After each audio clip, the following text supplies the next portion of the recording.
welcome to Reading Corner with Laura. Today we're going to do a quick pronunciation session on set 2 phonics sounds.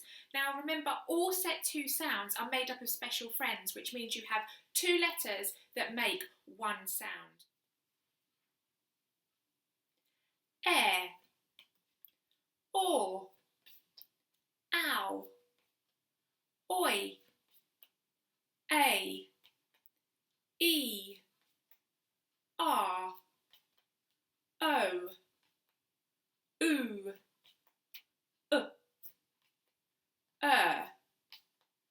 I, and that brings us back to air again.